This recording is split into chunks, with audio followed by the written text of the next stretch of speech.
The question that you There it have is. to ask yourself when you're talking about whether or not you're on the fence about participating in Halloween, which I promise you won't be on the fence anymore after tonight. Should I go to this bar? Should I go to this party? Should I go to happy hour? You have to stop and ask yourself, does God's heart matter? Does God's heart matter over your own personal preference, your personal desire, the opinions of others, maybe perhaps your reputation? Does God's heart matter?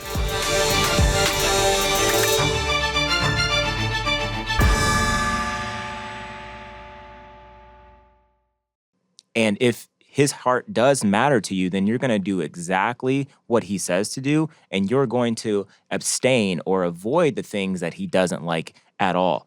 So we want to get into this right away. And I'm just going to hit people in the face right now with one.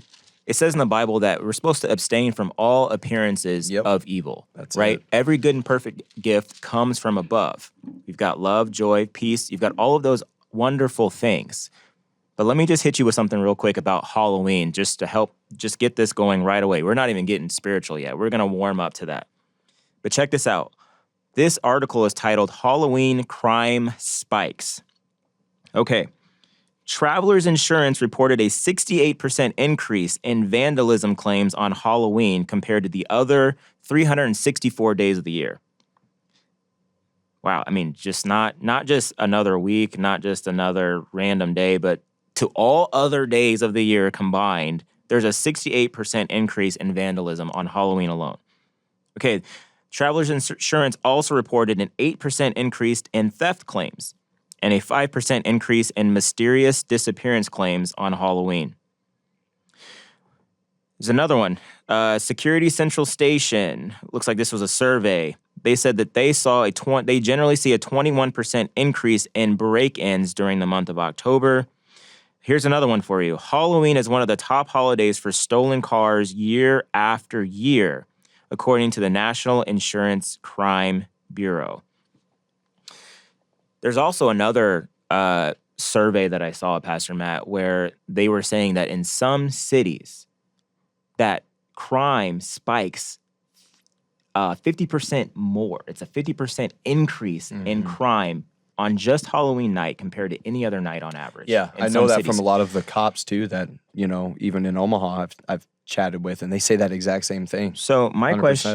question to you and those who are listening or watching, why would you participate in an event that is inherently and statistically proven to be more violent, more dangerous, and clearly just more lawless than any other day of the year? How is this to be considered by someone a family holiday where you can take your kids out to go trick-or-treating when you've got crime rates that are through the roof, you've got vehicle thefts that are 8% higher. Yeah. You've got vandalism, and then, disappearance claims increased 5 to 8% more. I'm sorry, just a 1% increase in disappearance.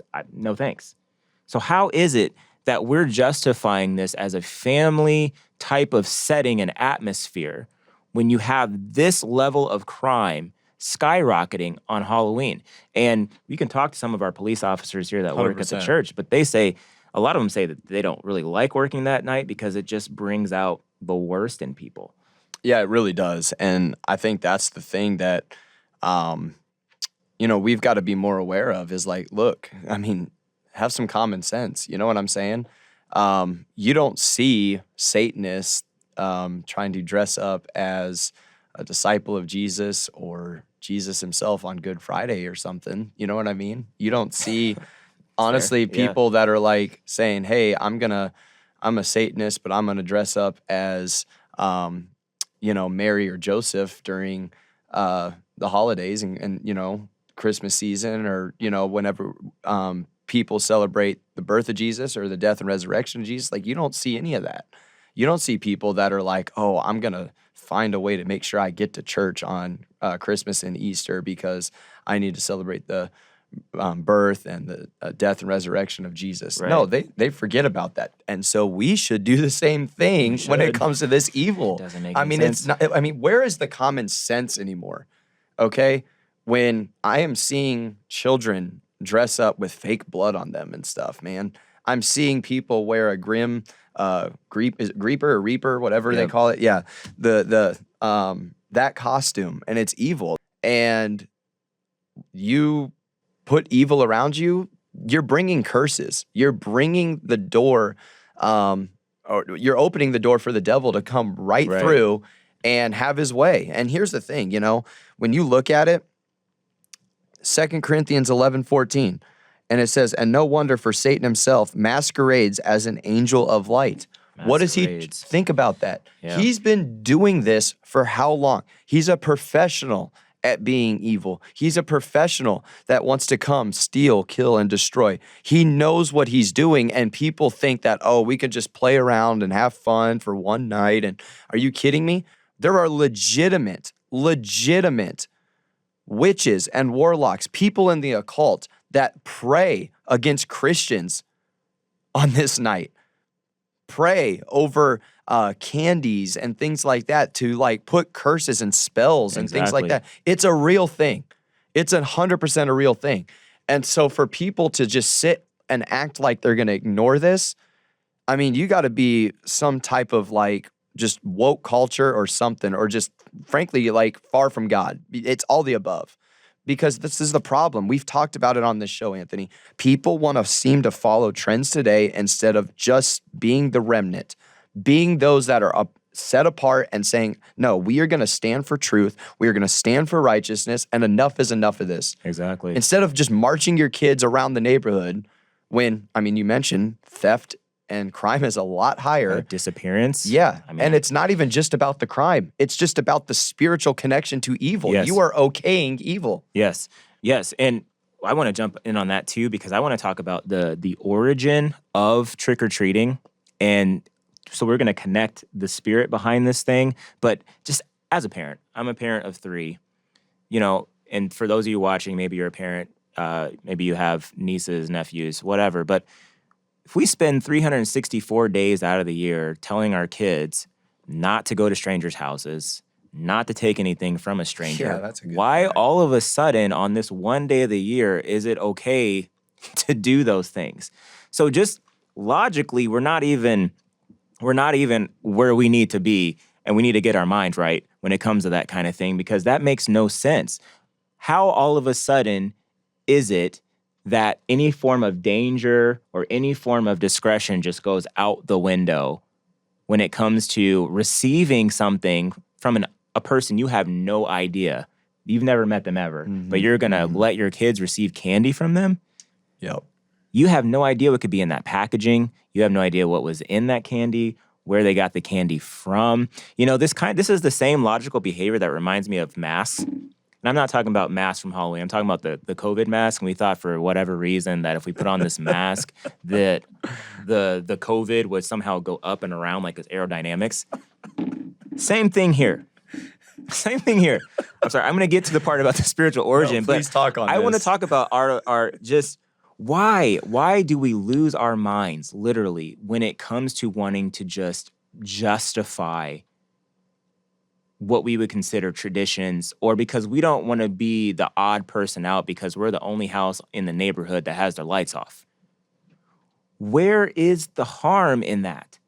In just being different, but also just representing God. I promise you. And let's be real. All that candy and stuff is not going to do your children any good anyway. Because I know in your mind you're like, well, my children doesn't need candy because they just act a fool anyway. They've got all this energy, you can't get them to bed. So again, that's like a 2-for-1 without even getting spiritual. 1, don't send your kids to strangers' houses. And 2, they don't need that sugar because you want them to go to sleep early, right? They're not going to go to sleep early if you give them all that candy. So let's talk. Great bribery, man. So now let's talk about the origin of trick-or-treating, because this one actually kind of blew me away a little bit. But for most people who have probably looked this up, you can look it up on Google. They called Halloween, Samhain, which is from a Celtic tradition in which they recognize it as, I guess, recognizing it as a time when those who are dead came back to revisit the familiar area that they grew up in or where they lived. So that's red flag number 36. All right. But I'm going to continue reading here because it says by the 9th century, Christianity spread into the Celtic lands. Okay, so now you've got pagans that are becoming Christians. But check this out, Christians, where it gradually blended with and supplanted older pagan rites. So now you've got the church coming in and just to, I guess, get their numbers up and converting people to become Christians, they're like, okay, we're going to make this a little bit more Christianese, I guess. So we're still going to honor this. Instead of calling it Samhain, where it's a time for honoring the dead, we're going to call it All Souls Day. I guess that's slightly better. I don't know. So anyways, what would happen here is poor people would visit the houses of wealthier families and receive pastries called soul cakes in exchange for a promise to pray for the souls of the homeowner's dead relatives. Yes. Children going out, receiving pastries called soul cakes in exchange for them to pray for the homeowner's dead relatives. Known as souling, the practice was later taken up by children who would go from door to door asking for gifts such as food, money, and ale. Yikes. I don't know about you, Pastor Matt, but the origin of trick-or-treating, if this is what we're calling, is souling? So you're essentially trading in your soul for candy is the way I'm taking it. Yeah, I mean, and here's the thing too. You know, you It's get not something I would want to participate in. No, and you literally have people who also like think it's fun to go to haunted houses, and That's another story. But you know, yes. I mean, and you know, I'll look it up when you go to your next point, but there was one haunted house that I saw where legitimately, like, it was really bad to where like people couldn't last, and I don't mean to be graphic. It was to the point where legitimately, I'm gonna look it up. I think it's in Virginia, and it's like they legitimately. Go ahead, keep going. Yeah. They legitimately were doing things like putting residue on people. Like, think about that. What? Like bathroom residue, you know, things like that. I don't mean to be graphic. It's that bad. Restraining people as well. Like, So yeah. like bondage? Bondage. Okay. Legitimately. Yes. And if that's not weird, like, and people have an okay with that, like, what in the world, where have we gone? You know, here's the other one I'm going to say. Let's break this one down. Why do churches do these things called a harvest party?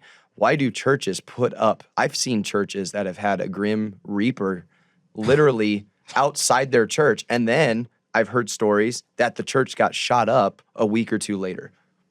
Well, yeah, because you've just invited the spirit of death. It's like putting up a giant billboard saying, death, violence, come here. Exactly.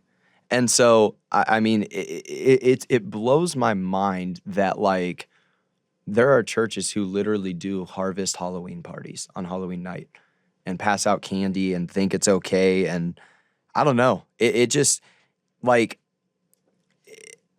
where are the pastors or the preachers that are going to say enough of this? We're not doing this here. We're not supporting this. Problem is, pastors have started to care more about their seats being filled, and so they don't address things in their church.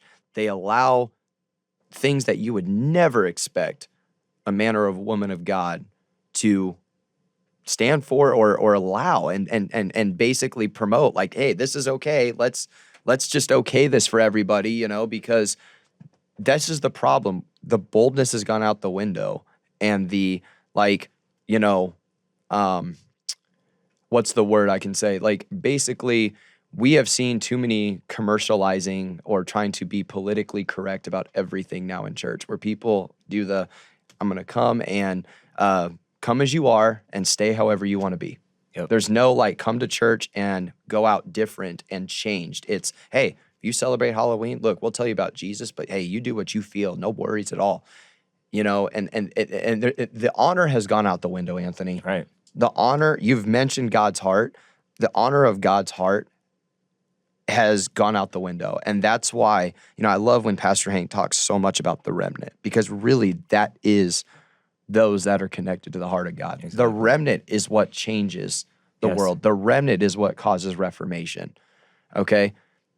Submitting yourself to God and not this woke culture or evil that people are trying to do, where it's like, they're literally like, any Christian who celebrates Halloween or supports trick-or-treating, you are a lukewarm Christian. Period, end of story. There's no other way to define it, because if you truly had a divine connection with the Lord and his heart, and you sought the heart of God, Right. you would understand the evil that is involved on this day. 100%.